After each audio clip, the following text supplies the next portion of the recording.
You're listening to Away with Words, the show about language and how we use it. I'm Grant Barrett. And I'm Martha Barnett. I had the great good fortune recently to join some friends for a concert by the San Diego Symphony. And what made this evening really special is that the concert was outdoors at the new Rady Shell at Jacobs Park, which is this spectacular new venue right there on San Diego Bay. And thanks to the Shell's design and the state-of-the-art acoustic system, the sound was also just stunning. In fact, Grant, the acoustics were so good that at intermission, we sought out the sound engineers to check out their board. And the symphony's audio director was sitting there, and he had a score that he follows during the whole performance. And that's because he's responsible for creating what he called the cocktail effect. And so, of course, I got all excited to learn a new term because when you're in a crowded setting and everybody's talking, you can still tune in to what somebody near you is saying because your brain lets you focus on the sound of that one person and you filter out all the rest. And I learned that people who work in the acoustics field call that phenomenon the cocktail effect or the cocktail party effect. And so that's what the sound engineers were doing that evening. They were letting us focus in, for example, if a violinist had a solo. So it was this splendid evening all around, just, gorgeous sound and a summer night by the bay. And I learned a new term. Yeah, that's a well-spent evening, right? Beautiful music, beautiful scenery, and beautiful language. Yes, I figured you probably already knew that term, Yeah, but I was cocktail all effect. excited. Yeah, it's a good term though, and the sound world is filled with language. We get lots of email and phone calls from people who want to share, they're excited to share the language of their fields or their hobbies or something that they learned when they were out there working with professionals who do the same thing that they do, something that the old timers taught the newbies. We'd like to hear that too. 877-929-9673. What's the lingo of your trade or hobby? Send it to us in email, words@waywardradio.org, or tell us and the world on Twitter at WAYWORD. Hello, you have a way with words. Hi, this is Paul McGreal calling. Well, hello, Paul. Where are you calling us from? I'm calling from Omaha, Nebraska. Hi, Paul. Welcome to the show. What's up? Thank you. So, my son and I were watching the College World Series a little bit back, which is hosted here in Omaha. And the announcers at some point started referring to fastballs as cheese, saying that the pitcher was throwing cheese. And when we talked about it, we remembered that we'd actually heard that same word being used in a movie, Bull Durham, and being used in the same way. And so we're wondering where that came from, because we talked about it and we said we knew we'd heard that, but we never really knew what the origin of it was. So that's our question. So in the World Series held there in Omaha, and it was the College World Series? Yep, College World Series, exactly. Were they referring just to fastballs or any other type of pitches? From the context, it sounded like it was fastballs. Okay. And in Bull Durham, was it also fastballs? Yeah, and we took a look at something online, and we saw some people referring to and we heard this too in the show, like from the announcers, like hard cheese or high cheese, and it seemed like, at least as we were observing it, each time they were referring to the fastball. Exactly. That sounds about right. The classic work of baseball terms to look this stuff up in is Paul Dixon's Baseball Dictionary. I had the good fortune to make small contributions to that book some years ago, and Paul has done a really good job of mustering a lot of resources to take these terms back as far as he can. And he's got this term in there, and he talks about it probably being related to the expression the big cheese, because there is a word that is roughly pronounced as cheese in Farsi, Urdu, and Hindi that roughly means, how should I put this, a thing, item, thing. And then it migrated into British English as the best thing of its kind in the early 1800s. And that's how it stuck in English and kind of lay there as a slang term for a long time and showed up in a variety of different ways. And here we have it today as left over as the big cheese, and then in baseball as the cheese. As early as about 110 years ago, you can find it in sports columns in U.S. newspapers. Oh, wow. Where they talk about it being the cheese. But what's interesting in the early uses, they often talk about it being pitchers not just throwing fastballs, but trying to like get away with something, like trying to pitch to the outside of the box because they know that a particular umpire is less likely to call a strike, or another umpire might call a strike for that same exact pitch. So it's Oh. not just fastballs, but fastballs with clever pitching. One quote I see from a 1923 newspaper is, "The cheese pitcher is the lad who is always working the corners and trying to kid the umps out of giving him the edge." It's really interesting. There's a little bit of gradual transition on that term. So that's what Paul Dixon believes, and I think Paul is right on this, that the cheese in baseball ultimately goes back through hundreds of years to this term borrowed from Farsi, Urdu, and Hindi, meaning thing, and it arrived in English as the big thing or the main thing, the best thing. Oh, okay. And so Yeah. is it saying something about the pitcher themselves being a big cheese or something like that for being able No, to throw it? well, I think what happened was it kind of became conflated with stuff, because stuff is used often in Ah, the same way, right? They talk about a pitcher's stuff. Although with right, stuff, it can be neutral or negative. He hasn't got the stuff, he's got the stuff, or what's his stuff like, right? When they talk about his right. stuff, they're talking about the quality of his pitching. And so would it be almost redundant to say someone has hard cheese or something like that? Is that given that there's already an implication that it has something special to it? Yeah, that's kind of what I'm saying here. It sounds like it's moved on. It sounds like in the beginning, cheese was automatically positive, and it sounds like Right. over the years, it kind of just became their pitching in general. So now it does require the adjective or some kind of embellishment to kind of say what kind of cheese it is. I can Oh, really neat. imagine sports writers and announcers embellishing, as you said, Grant, and Oh, doing all yeah. kinds of variations. Oh man, that was stinky cheese. You know? Paul, thank you so much for calling. We appreciate it. Yeah, and thank you for answering the question. That was great. It was a lot of fun. Thank you. Take care. Bye bye. You too. Bye. That dictionary again is Paul Dixon's Baseball Dictionary. It's not often that you find a work that is so thorough for a particular field, but this one really does the job. It's a great browsing dictionary, even if you're not into baseball. And if somebody in your life is into baseball, it's a fantastic gift. 877-929-9673, or talk to us on Twitter at WAYWORD. And if you've missed part of this episode or past episodes, you can find them at waywardradio.org. Hello, you have a way with words. Hi, this is Piper. I'm from Reno, Nevada, and I'm calling about a question for movie trailers. And why do you watch them before the movie? Because the camping trailer you tow behind the car. Yeah, that's a good question. So, So you're sitting in the movie wondering if you're watching everything backward. yeah, exactly. Yeah, like you don't push a trailer, you pull it. Mm-hmm. Well, Piper, that is an excellent question. And a lot of adults have wondered that same thing because, as you said, a trailer goes behind a vehicle, right? So why would the movie trailer be up at the top of the show? Exactly. Well, there's some history behind that that's really interesting. Do you usually watch movies at home or do you go to a theater? Usually at home. Mm-hmm. Yeah, and it wasn't always like that. In the early 20th century, you didn't have HBO or Netflix or anything like that, and so you would have to actually go to the movie theater.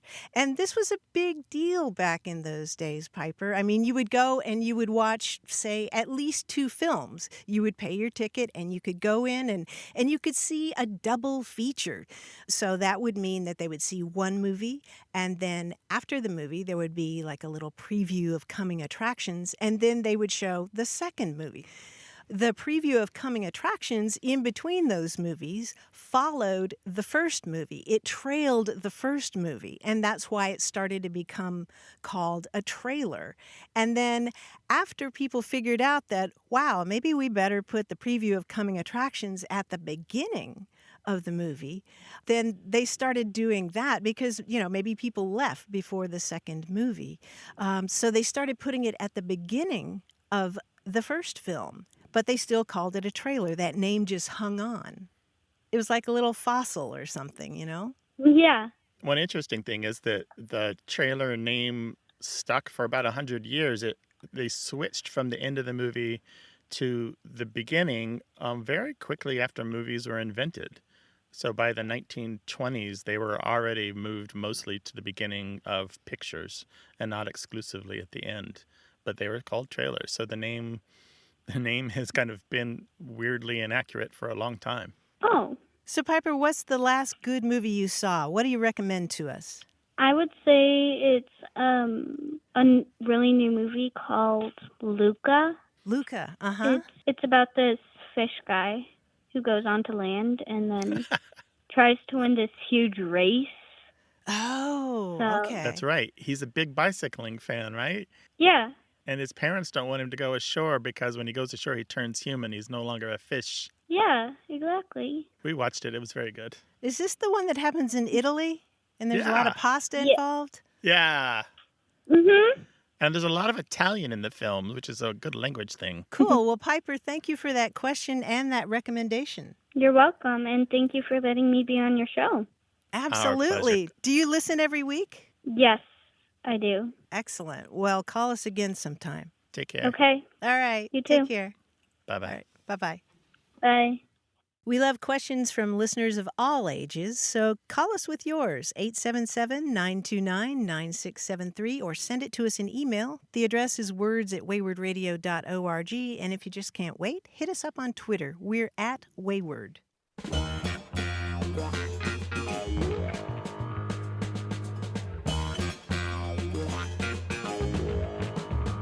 Steve Ekren in Simi Valley, California says, my family has always referred to the containers of grated Parmesan cheese, typically used for topping spaghetti, as shaky cheese.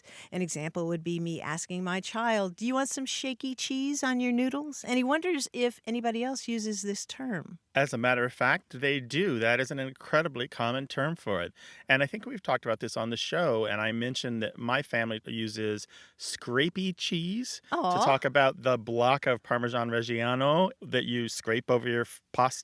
And other families apparently do the same thing that we do. So there's shaky cheese and scrapey cheese, and these are fairly commonly coined individually by families all across the English-speaking world. Share your family words with us, words@waywardradio.org, or find us on Twitter at Wayward.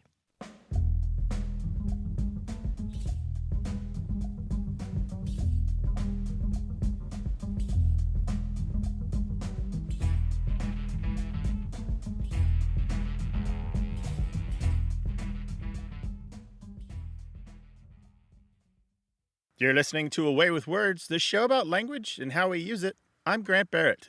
And I'm Martha Barnett, and joining us now is that international man of mysteries wrapped in enigmas, John Chinesky. Hi, Martha. Hi, Grant. Hi. I've been to at least 2 countries, so yes, it does count as international.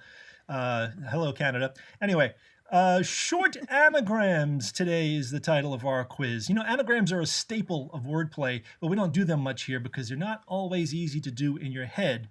But we're going to try some simple, short anagrams, and we're going to add hints.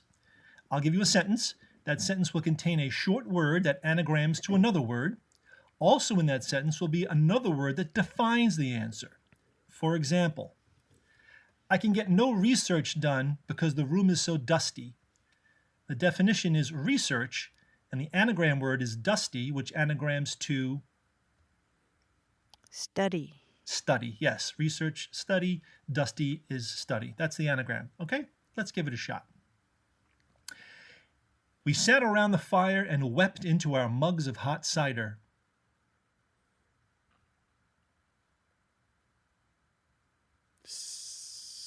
Not smug. Hot cider. Sounds like cider is the key word. Yeah, here. Yeah. It's got to be something probably Yeah. ends in an S. And is Like it a synonym reside. for wept? Yes. No, I think it's Like Oh, cried? is it? Yes, cried is an anagram, is the anagram of cider, and the definition is the word wept. Nicely done. Yeah. This summer, I want to sample the grits in every southern state. This taste and sample. Yes, exactly. State, Oh, Taste- state good. anagrams to taste, and it's a That's synonym right. for sample. Nicely done. A dark, hairy thing crept out of the closet. Oh, night. Thing anagrams to night, which is similar Yes. to Oh, good dark. one. For dark, yes. That was the tricky part, was the definition.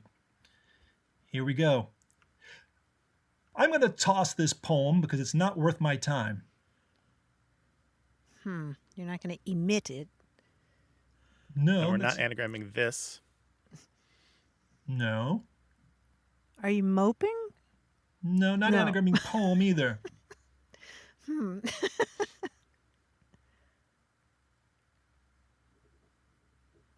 Oh. Yes, I love that Oh. sound. Worth anagrams to throw.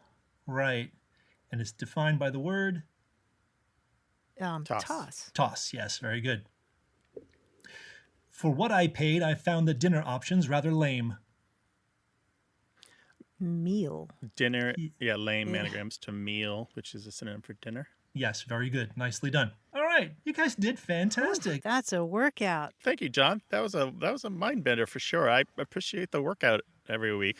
Take care, guys. Thanks so much. Whether you're into word games or slang or new words or the jargon you use at work or some new bit of language that you read in a book, we'd love to talk about it. 877-929-9673. Email words@waywordradio.org. Or let's start a conversation on Twitter at WAYWORD. Hi there. You have a way with words. Hi, Martha. My name is Mia, and I'm calling from Iowa City. How are you today? Hey, Mia. I'm doing great. We're glad to have you. What's up? There is a word that I don't understand, and I'll just go right to it. It is the word bummed or bummer or bummed out. So if something goes wrong, you're bummed like that? Well, I could give a little bit more context. Grant, that's correct. So my fiance is a little bit older than me, and he's from Harrisburg, Pennsylvania, and I come from the Midwest. And frequently, when something isn't going his way, he'll say that he's bummed out or super bummed. And potentially, I'm a little bit too concerned about his well-being. And I think that something is really, really wrong when he says that he's super bummed. But then he backs down and he says, no, it's like slightly annoying or slightly uncomfortable. Where to me, if I were to say, gosh, I'm so bummed out or super bummed out, that would be a big deal. So I'm not quite sure what bummed or bummed out means. I don't know where the word comes from. And he and I can't agree upon the meaning or the correct usage of these words. So can you help me out? So it's a matter of degrees, a difference of opinion on how exactly, how negative a situation of being bummed out is. That's it. You've nailed the problem that I'm running into. You explained it well, Mia. Martha, what do you think? If I came to you and said, oh, I'm so bummed about the way this happened, what would you think? Would you think that like it was irreversible or terrible or that we really needed to like, I don't know, call in the producer or call in the police?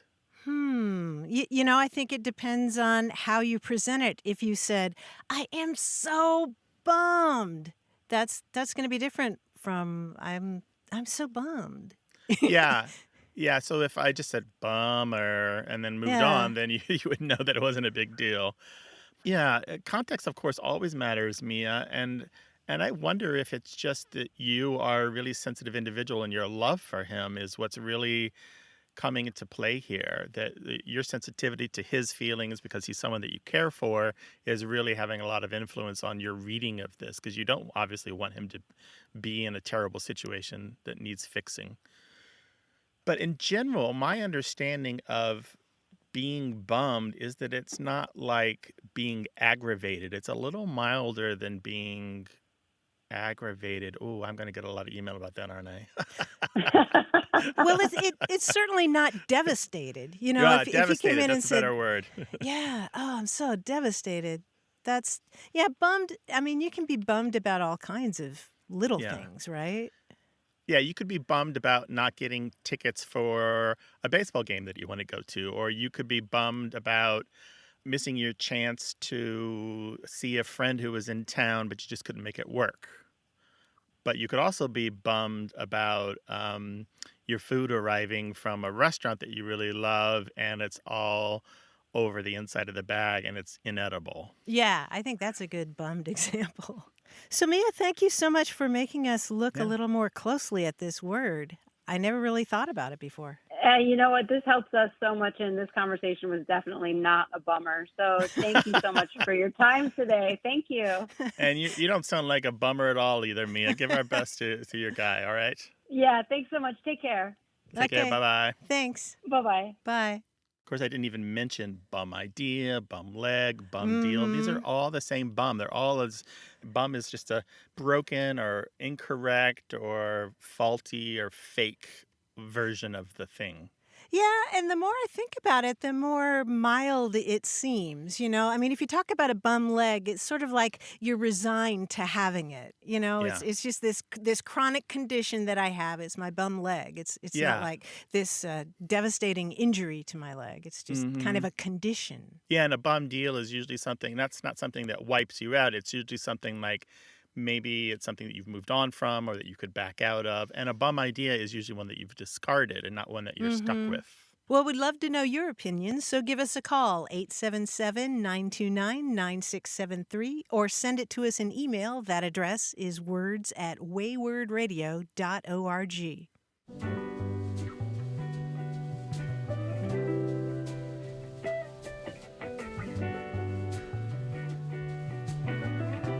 Here's a handy word that I didn't know until the other day, fastuous, Fastuous, fastuous. Fast, it's not related to the word fast, is it? Meaning speedy? No, it's related to the Latin word fastuosus. Something that holds on tightly, like holding fast to a branch. The chameleon held fast to the branch. Excellent guess, but no. No. What is it? Fastuosus in Latin means proud or haughty, and so somebody who's fastuous is characterized by excessive pride, vanity, or self-importance. Or something that's fastuous is characterized by an ostentatious show of wealth. I love that. Fastuous and fastuosity is the noun form of that. Nice. Call us with your language question, 877-929-9673. Hello, you have a way with words. Hi, this is Robert Elder calling from Oak Park, Illinois. Hi, Robert. Welcome to the show. So I was wondering, when I was in college at the University of Oregon, a Brazilian friend of mine told me about a phrase that I've never forgotten. And in essence, it's what men would say when they saw a woman who was so beautiful, they thought that they didn't stand a chance with her. And I've lost the original Portuguese, but the translation is, "She is too much sand for my little truck." and this is a more memorable version of "she's out of my league," but it made me think, are there other variations of this kind of expression in other languages? Do you know the Portuguese? So it's "she is too much sand for my little truck." Do you know the Portuguese version? I lost it. And actually years ago, I asked Mark Sandman, who was a lead singer for the band Morphine, what it was, because he was a cab driver in Brazil, but I've since even lost that. So I'm hoping you guys know what it is. And again, if there are other variations. It's such a sad phrase, isn't it? She's too much sand for my little truck. It is, but it's far more descriptive than "she's out of my league," Right, Yeah. right. Yeah. And in Brazilian Portuguese, it's something like, ela é muita areia pro meu caminhãozinho. It's, she's too much sand for my little truck, which is, I don't know, it's just so sad, it's talking about inability to attain the impossible.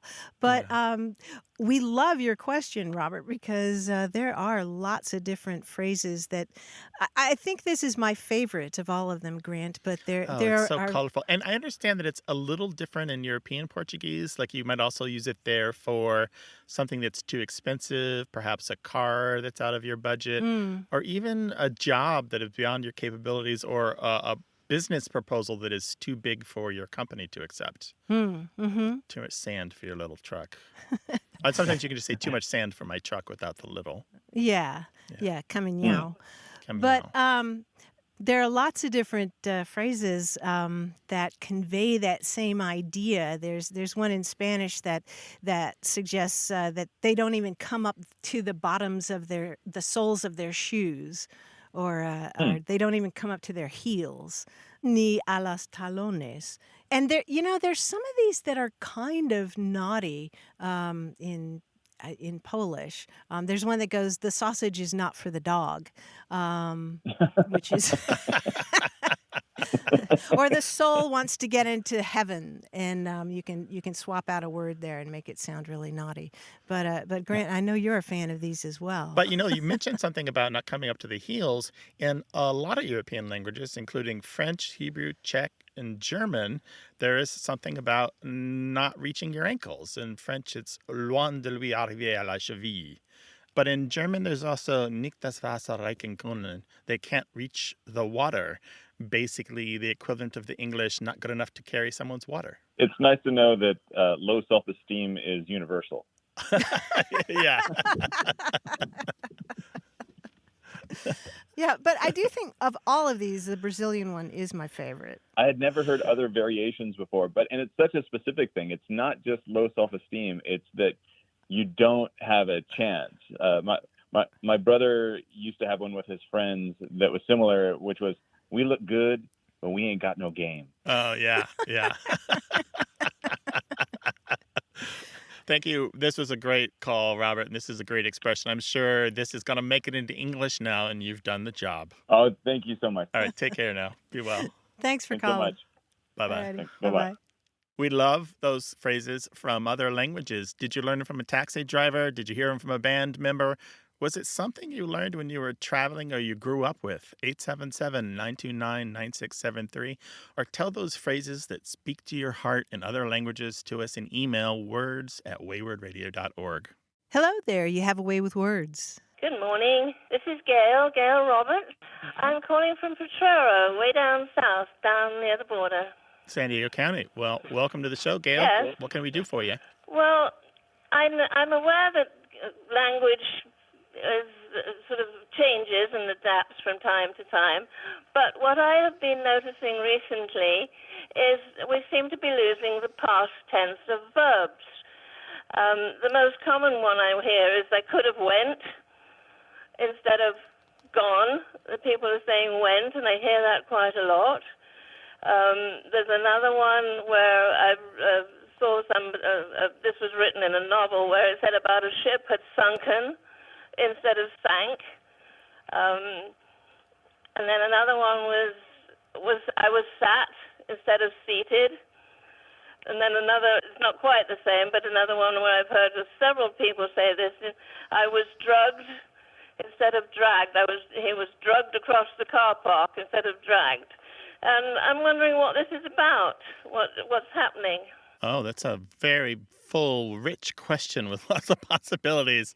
There's so much to say because each of those is its own special circumstance. We have talked, for example, about the "I was sat" or "I was sitting" on the show before, and that is a change that is currently underway in British English, where saying "I was sat" is now becoming more of the norm instead of saying "I was sitting" or "I was seated." Okay. What was the first one you said? I have went.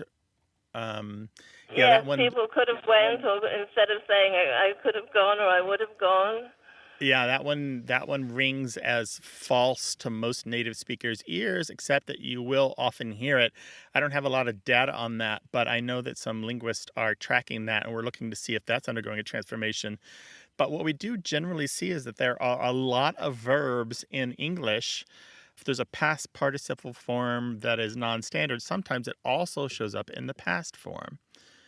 What's a really good example? We have shook and shaken. I was shook or I was shaken. Which one sounds more correct to you if I was talking about something that happened yesterday? I would say I was shaken. I was shaken. Yet to the modern ear, a lot of people would say that they can be either one. I was shook or I was shaken, that either one of these can serve the purpose. So what we're seeing is a kind of a collision or a condensation or a collapsing of the past tense and the past participle. What you've noticed, Gail, because you're an observer of language, an observant observer of language, is an ongoing change that's been going for centuries in English. And we're in the middle of it, and we don't know where it's going to end up, but we will know in 300 or 400 years. So stay tuned. Oh, it's a long time for me to hang around. We may see that those past tense forms and those past participle forms ultimately become the same. It does look like that's where we're headed. And this kind of simplification has happened in English before. There are a few cases where sneaked and snuck, for example, where we get new past participle forms. But for the most part, they seem to be collapsing and reducing. Okay. Well, that's fascinating. Thank you so much. I appreciate your interest. So, Gail, we hope we've shined a light on the answer for you. Definitely. Yes. Thank you so much. And I have to tell you, you're the high spot of my weekend. I do enjoy your program every weekend. Oh, bless your you so heart. much. All right, Gail, thank you. Bye-bye. 877-929-9673.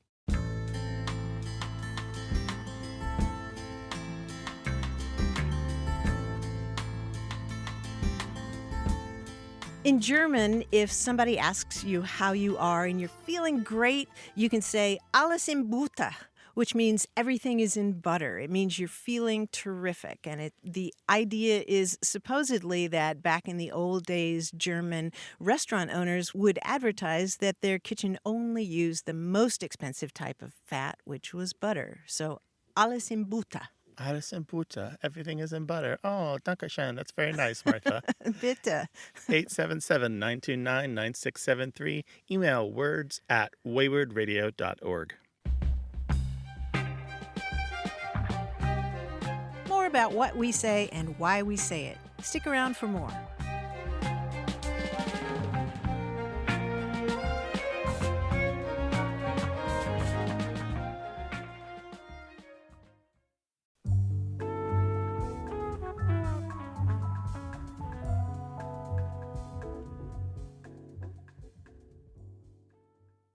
You're listening to Away with Words, the show about language and how we use it. I'm Grant Barrett. And I'm Martha Barnett. Last week I was having some knee pain, enough that I went to my doctor's office, and the physician's assistant there examined my leg and did some squeezing and manipulating, and he said that I had an inflammation of the bursa on the inside of my knee, just below the joint. And he explained that a bursa is a fluid-filled sac that acts as a cushion there in the joint. And so I was thinking, cool, the word bursa is the Latin word for purse. And we get the word bursar from that, somebody who controls the purse strings at a college. And we also get the word reimburse from the Latin word for purse, where you're putting money back in somebody's purse. And then he said that bursa specifically was called the pes anserinus. And I'm thinking, wait, pes anserinus? But that's the Latin for goosefoot. You're telling me I have a goosefoot in my knee? And he said, oh, I don't know. That's just what they taught us in medical school. That's just what we memorized. And I'm thinking, no, that means goosefoot. Why do I have a goosefoot in my knee?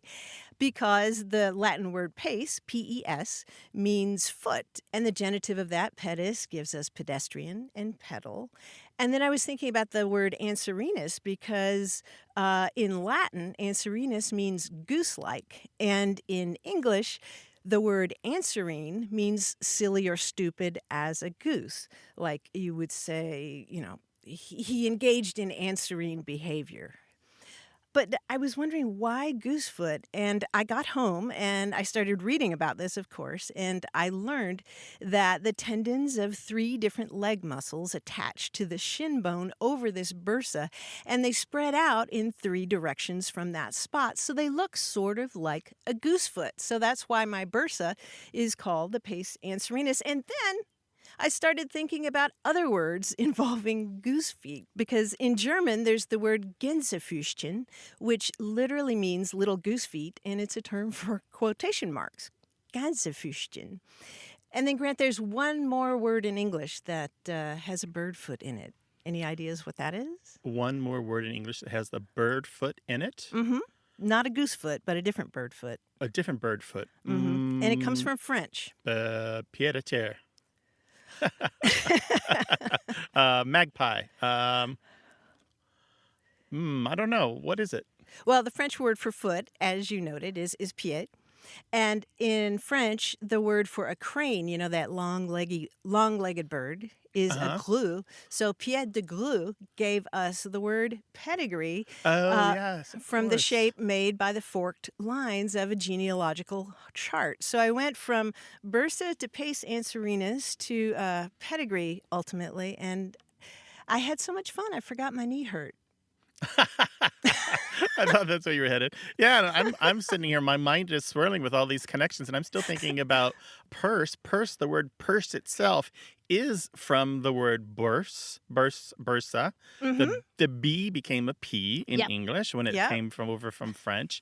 And in French, bourse means a stock exchange. That's what they use for the Paris Stock Exchange. BOURSE. That's the Oh, there Paris you Stock Exchange. go. So it's like a giant purse. It's full of money. This is why sometimes Grant and I are just sitting there staring into space. This is how our brains work. We're like twins. We have a secret language. We just twitch an We eyebrow, and do. the other one's like, "Yes, I get it.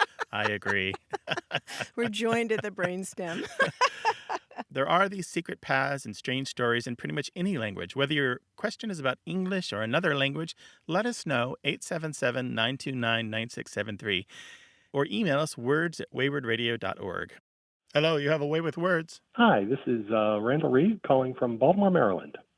Hi, Randall. Welcome to the show. What's up? Thank you. I've been curious about a sort of phenomenon I've recognized, which is that some individuals will pronounce the same word, spelled the same way, in different pronunciations. So I'll give you one example that I hear a lot, which is the word could be pronounced innovative and sometimes innovative. So I understand, obviously, the different British and American pronunciations, but I noticed that the same person will do it in different ways on different occasions. And I was wondering, what's the origin of that? Is this a particular person you have in mind? Is it yourself? Well, many of my colleagues will sometimes pronounce it depending on how they use it in a sentence. Sometimes they'll pronounce it, they'll say, this is a very innovative project. And sometimes they will pronounce it as innovative, like, gee, Martha, your solution to that problem was very innovative. And I was just wondering whether that's a common phenomenon or what its origins may be. I notice it happens often with words that are sort of trending, like impactful and impactful, that are sort of trending words, and maybe people hear it in other people's conversations and try and incorporate it into their own with a different enunciation. Randall, it's interesting that you mentioned this because I'm thinking about the way that I talk, and I do find myself doing that kind of thing from time to time. I'm around a lot of younger people who talk about experiments, where I grew up saying experiment, and I find myself being influenced by them, and sometimes I say experiment. And I also have friends who say forward and others who say forward. And I find myself going back and forth between those two pronunciations, one with the R and one without the R. Yeah, it's incredibly common, Randall, especially in a collaborative environment where people come from a variety of different backgrounds and where you might be consuming a lot of different media or perhaps going to conferences or having conference calls with other professionals in the field from other universities or other companies or even other continents where they speak a different varieties of English or even English that's not their first or even third or fifth language. And so you're going to get a lot of different nuance here, and each of us will develop our own idiolect. With innovative or innovative, as you mentioned, there is the US-UK divide. Americans tend to say innovative. The people in the UK tend to say innovative. But what you will often find if someone does vary their pronunciation, they might have one pronunciation where they use the adjective before a noun, say innovative solution, and they might have a different one if it comes after a verb. So that is innovative. something like that. And might it have to do also with the words that surround those words? I mean, innovative project might be something that you hear at conferences, like Grant said, talking about something else that's innovative, like I don't know, a product or an idea around the house might, because you learn these phrases as phrases. Yeah, it's called lexicalization or idiomatization, where something starts to two or more words start to behave as a unit. They start to become uh, a team. So they start to. So, for example, if you went to a conference and everyone was saying innovative automatic car assembly, and they always said innovative car assembly. Anytime you say innovative car assembly, you're always going to say innovative car assembly and not innovative, because that's how you heard it for 3 days at a conference in Seattle or wherever you happen to be. Because that's now a unit. Those 3 words said that way. And this is how language behaves. Even well up into our 80s, we are constantly adding new words and new pronunciations and adopting the sounds and language of the people around us. And those inconsistencies are perfectly normal. And even a single word can have 2 or more pronunciations depending on our environment, who we're with, one pronunciation at home, one pronunciation at work, formal, informal, whether it's a adjective before a noun or adjective after a verb, and so forth. This all makes perfect sense. I'm actually a university professor, so many of the occasions I'm thinking of and my colleagues, sometimes they're British and sometimes a whole mix of people from all over the country. And you'll often hear individuals who are struggling to remember what is the pronunciation they should use in that particular scenario. So, for example, talking about an innovative project, you can almost hear them trying to remember to say it as innovative. That's very good. Try to pay attention to the content and give them a break on their pronunciation, and do the same for yourself, Randall. And I say this to everyone else too. Give yourself a break when something doesn't come out right, and it'll feel a lot better when you give a presentation. That's absolutely helpful. Yes, I'll go back to my innovative. All right, take care now. Sounds well. good. Okay, thank you. Thanks, Bye-bye. Randall. What's been on your mind but you've been a little embarrassed to ask? Well, our phone line is open, 877-929-9673, or tell us the embarrassing details. They're probably not as bad as you think. In email to words@waywardradio.org, or if you don't mind at all, share the embarrassing language thought on Twitter at WAYWORD.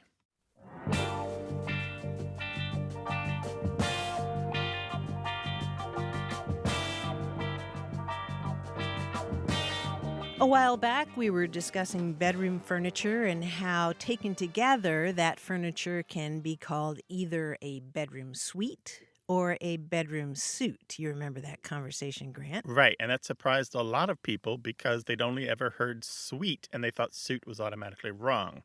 Well, funny you should mention that, because that prompted an email about bedroom suit versus bedroom suite from Judith Moore D'Amico, who lives in Glen Rose, Texas.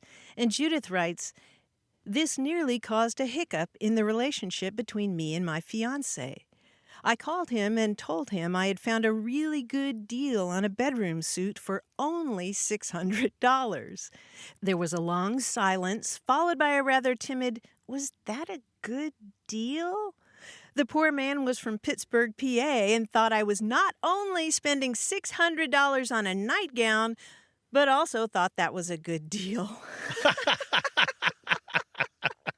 Well, he wasn't sure. Poor guy, what am I getting into? The Bedroom $600 $600 bedroom suit better come with champagne and strawberries. And a and masseuse. rose petals. Yeah. And a hotel room in Hawaii. Call us about your family misunderstandings, 877-929-9673, or send them an email. The address is words@waywardradio.org. Hello, you have a way with words. Hi there. I'm Charlie Lutz from Lexington, Kentucky. Hey, Charlie, welcome to the show. What's up? Well, Grant, I'm an old guy, but I'm also a newlywed. And my wonderful amazing wife who is from Eastern Kentucky used an expression that was entirely new to me. So I'm now 68 years old, so I've been around a while, but I hadn't heard this one. As her way of saying that something is no longer her responsibility, such as when she retired, all that work stuff was no longer her responsibility. Her phrase was, "Not my circus, not my monkeys," which I thought was it delighted me anyway. And Charlie, what exactly did she mean by that? Not my circus, not my monkeys. That's no longer my responsibility. I don't have to worry about all that stuff. That's in somebody else's hands now. It doesn't necessarily mean, I hope they fail or I hope they succeed or anything. It just means it's not my responsibility. Yeah, that's a great phrase. Where is she from in Eastern Kentucky? I have to ask. She grew up in Ashland, and her people come from Pennsylvania and West Virginia, and I don't know exactly when they came into Kentucky, maybe a long time ago, but at any rate, Pennsylvania and West Virginia were the kind of precursor locations. Okay, and she never told you where she learned that? No, she didn't. She didn't know. She just said it wasn't original to her, but she didn't recall where she had learned that. But given that I've never heard that before, I'm thinking it's kind of particular. Well, the reason that I was asking about Polish is that apparently it comes from a Polish saying that is the same idea, not my circus, not my monkeys. Grant, do you want to give that Polish a crack? I apologize to the Polish-speaking people of the world, but it's something like nie mój cirk, nie mój małpy. Something like that. Something like that. Nie moje małpy. Yeah, that's actually very good. And it means not my circus, not my monkeys, with exactly that sense. This mess doesn't have anything to do with me, but I know what you're talking about. And there are different variations of this, not my circus, not my monkeys, but the clowns definitely know me. Some people add that little, but the clowns definitely. That makes it even better. Yeah. Yeah, your wife might appreciate that. Yeah, I've heard other examples of this, like not my money, not my business. My favorite is not my pig, not my farm. I've actually adopted that one. Not my pig, not my farm. Just, you wash your hands of it. You just walk away from it. As far as we know, it's reflected in Polish. It's been around for at least a couple of decades in Polish, and we seem to have picked it up. At least 3 decades. Yeah. Oh, so it might have originated this century, the late 20th century. Mm-hmm. Yeah, and language researchers, and me included, have tried to trace this back in Polish further than the early 90s, and we haven't been able to find it in print earlier than 91. Now, it certainly could be older than that, but we just haven't found the evidence yet. Cool. And it's what linguists call a calque. It's a borrowing that's a word-by-word translation of the exact Polish. Not my circus, not my monkeys. And then something happened in 2014, Martha. Suddenly, the whole internet was alive with people passing this phrase around. And T-shirts were being made and screenshots and motivational signage and all kinds of snarky stuff on every social media platform, where just exploded in popularity. Not sure why, but just in 2014, it just became huge in English. So, Charlie, that could be a good gift for your new wife, a T-shirt or a mug with that on it. You can find them on the internet. Okay, and the last part is, but I know the clowns? Yeah, not my circus, not my monkeys, but the clowns definitely know me. Oh, the clowns know me. Okay, the clowns know me. Interesting. Well, in my opinion, that makes it even better. Yeah, try that one out on her. Charlie, thank you so much for calling. Take care now. Yeah, fun to talk to you. Bye-bye. Yeah, Bye. best to your wife. Well, do you have a variation on not my circus, not my monkeys? Or maybe you have another phrase you're curious about. Give us a call, 877-929-9673, or send it to us in email. That address is words@waywordradio.org.